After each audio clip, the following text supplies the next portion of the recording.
The Man of the Forest. Good evening, my name is Rose. I'm 18 years old, and the story I'm about to tell is chilling. It was 2 years ago when I was 16, and I went for a walk with a friend in our village, not far from my home. We love going to the forest, lying in fields for hours. In short, we're very outdoorsy. That day, we decided to go to the forest from 10 to 11, then go to a field to eat. We had enough for a picnic. And all afternoon, we were going to places we hadn't yet visited. It's important to remember that the path to the forest is very busy, and quite a few people were with us. There was a family with 3 young children, a couple of hikers, and a gentleman, who I think used to come for walks here. Once we arrived at the entrance to the forest, there were a lot of people coming back down. My girlfriend had noticed a man watching us. Quite tall, dark-haired, eating a pear by cutting it into quarters with a Swiss Army knife, always from the bottom up to bring the piece to his mouth. Once at our level, the man stopped and said to us, "Be careful, I saw someone strange walking around with a knife." At the time, we started to get scared, but I told myself that if hikers came here, it was because they knew the place well. So I looked at the man and said, "Thank you very much, sir." He smiled a little strangely as if he had something to hide. Around 10:50 a.m., my girlfriend wanted to stop for a drink. We were on the trail. Looking around, I saw a figure running a little lower in the bushes. But I don't pay attention to it. There are a lot of people who do trail running at this time of year. 15 minutes later, we arrive in a field in the middle of the forest. It was really splendid. So with my girlfriend, we decided to stay there until 12:30 to eat. During our picnic, I wanted to go do my business. Except that there were people who were having lunch at the same time as us, so I went a little further behind a tree. The position I was in was not at all comfortable. Once finished, I raised my head, and right in front of me, there is the man from earlier. Just imagine the scream I let out when I saw him. The only thing I said to myself at that moment was, "He must have been watching me from the beginning. He's going to do something bad to me." He ran off. But I found it strange because when we were going up with my friend, he was coming down, but then he left as if he was going back into the forest. I ran back to see my girlfriend to tell her what I had just experienced. We got back on the road, but on our guard this time because we were very scared. 2 hours passed without news of this man, whom I had seen 3 times since our arrival. My girlfriend recognized in the distance the old man who was in front of us earlier on the main road. She decided to call out to him and ask him the question. "Hello, sir. A man told us that there was someone in the forest. He is armed with a knife." The man looked at my girlfriend, then at me and added, "2 young girls like you. A perfect target for the man in the forest." And then we really started to freak out. The old man left and we decided to follow him. I saw my girlfriend stressed, glancing down as if she saw something, or rather someone. The man in front of us took the path to the left towards his house. He advised us to run away from here. So I asked him if he could let us into his house while he called my father to come and get us. The man shouted back, "If he knows you came into my house, he will kill us all." The path was still long before reaching the main road. So I said to my girlfriend the most stressful word in this situation: "Run!" We started running while looking down, and I noticed the man running in the same direction as us without running towards us. I grabbed my phone to call my father, who lived 5 minutes away. Suddenly, we heard a huge scream. I turned my head towards him, and further down I saw my father's car arrive. The man must have been angry to see me calling for help. The individual finally turned around and went back into the forest. Once in my father's car, we cried with relief. My father notified the police, who arrived 10 minutes later. It turns out that the man with the knife was a repeat offender with a history of violent crimes, primarily targeting young women between the ages of 13 and 25. He was arrested, and apparently the old man was his father. I don't know more about his life story, but I will remember it for the rest of my life. My friend and I still live in our small village, and we have been back to this forest many times since the incident, and nothing like this has happened again. Thank you so much for taking the time to read my story. From now on, I'm locking the door. Hello everyone. To quickly give some context, my name is Leo.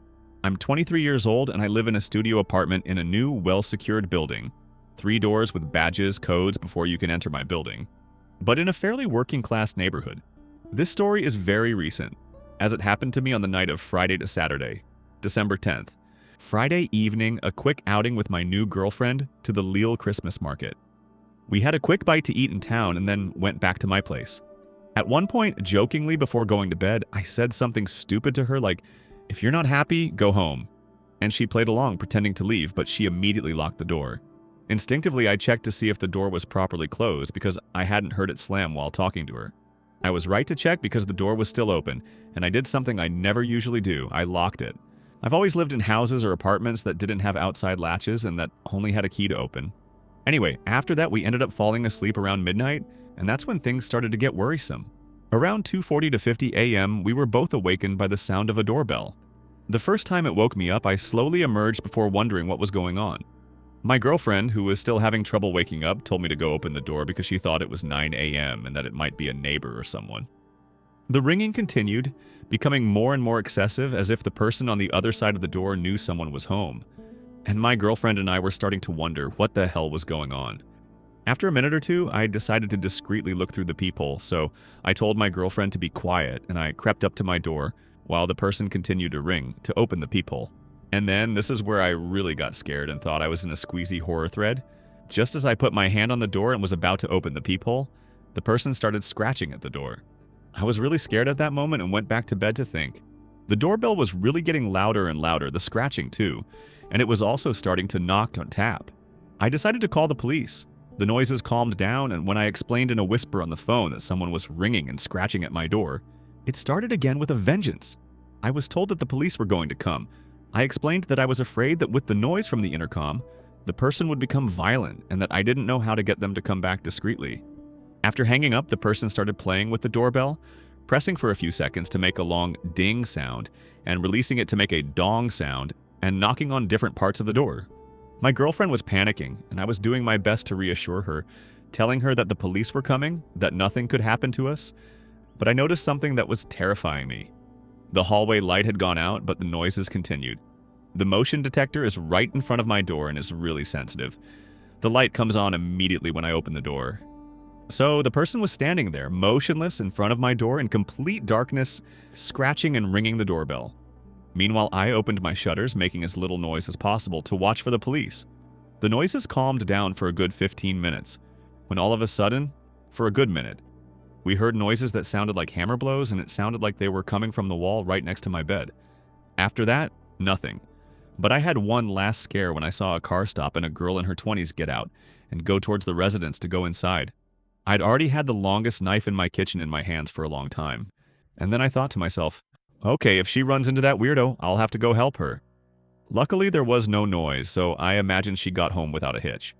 About 10 minutes later, I saw a police car arrive, my intercom rang, I opened the door to the police, I explained to them what I just explained, and they did a tour of the floors to make sure no one was there before leaving. What I think? The police asked me if I had any problems with people trying to scare me, harm me.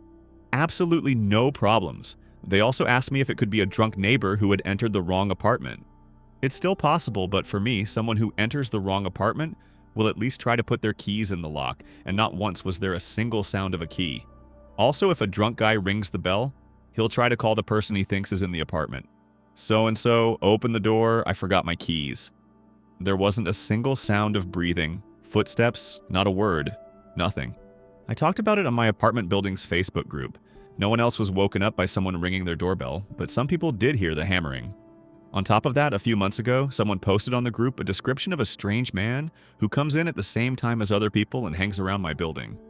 I wish I had looked through the peephole to see if it matched the description, but I was really scared the moment the person started scratching at my door. I haven't slept in my house since, but what's certain is that if it happens to me again, I'll immediately buy a mini camera to replace my peephole. Now I always lock it, and fortunately nothing serious has happened. But I get shivers down my spine just imagining what would have happened if I hadn't checked that my girlfriend had locked the door properly after my joke.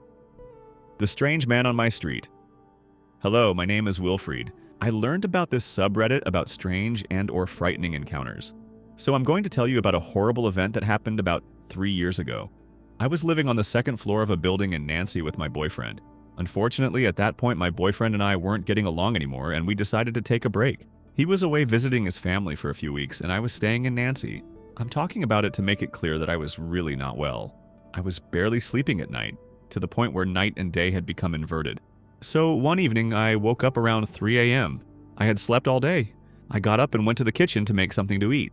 I put some water on the stove, and while I waited, I went to smoke a cigarette on my terrace. I'm not quite awake yet, I'm thinking about my relationship situation, etc., but it's only afterward that I realize someone is in the street talking loudly. I ignore it. It's just a passerby who must have been on his phone until I can't hear his voice anymore. I turn my head toward the road and see the worst thing in my life, which continues to scare me today. A completely naked man, about 50 years old, with what looks like a knife in his hand, looking at me. It takes me a while to really understand what I'm seeing. It seemed so unreal that I thought I was hallucinating. I don't have time to react or do anything before he yells at me. "What's wrong with you? What are you doing here?" All while insulting me. I quickly go back into my apartment and close the door that leads to my terrace. Even though I live on the second floor and who can't reach me, I still instinctively close the door. I remember I'd never been so scared in my life. I even wondered how I hadn't peed myself. I was so scared. I'm having trouble regaining my composure. I can still hear him yelling at me. But with the door closed, I couldn't understand what he was saying. Then he stops yelling. I can't hear anything for a short while, and then I hear some pretty strange noises, like he's banging on something. I'll explain this at the end of my story. And once again, he's yelling. I start to cry. The situation is really scary, but from then on, I gather a little courage, run to my room, and grab my phone to call the police. While I'm on the phone, I go back to my living room, and I can still hear him yelling outside, and once again he stops, and there's no more noise, except for one last knock. Again, I'll explain it to you at the end. The policewoman on the phone tells me that the police are already on their way because one of my neighbors had already called. Obviously, he was shouting so loudly that it woke everyone up, and after a few minutes, I see the flashing lights. After that, I took a few minutes to calm down before going down to see the police officers who were talking with other neighbors in the hall. And when I got to the entrance, I saw that the glass door was damaged, and there was a little blood on it. The police assumed it was the man's and not a victim's, since there was little blood and no one had said they were injured. From what I understood, he had hit the glass with his knife, the famous strange noises I had heard that sounded like blows, and he had injured himself while doing the blows. And the last noise I had heard was his hillside. Apparently, it was the neighbors on the first floor who found it, on their terrace. Again, we think it was the man who threw it, perhaps out of anger. When I learned that, I told myself that his goal was to send it onto my terrace. I don't know why, and I still don't know why he was mad at me. I'd never seen that man in my life. So I explained to the police what happened, all while crying.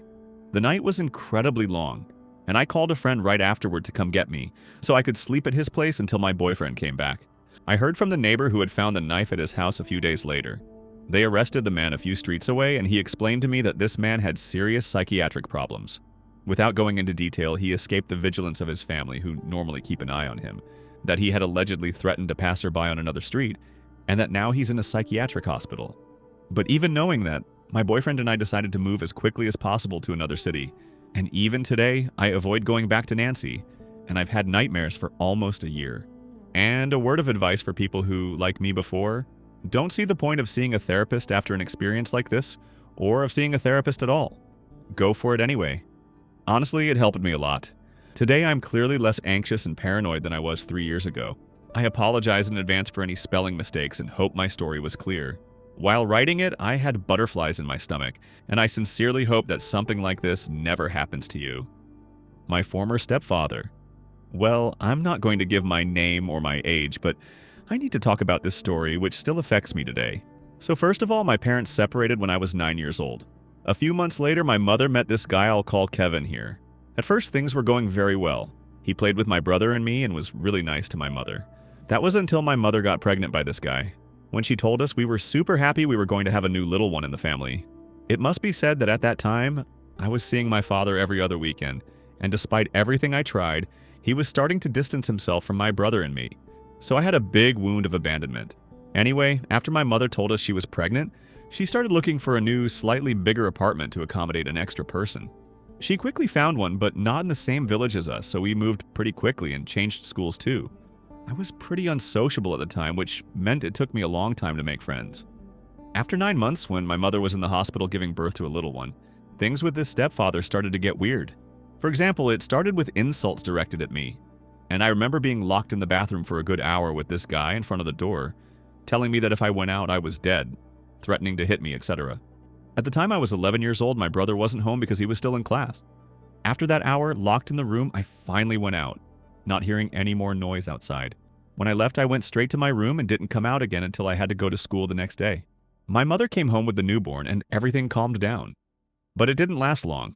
It was a daily routine for me, punctuated by insults and innuendos that I was useless, that I'd better die, and so on. In that apartment, we decided to adopt a cat. This is a detail that struck me for many reasons, which I'll explain later.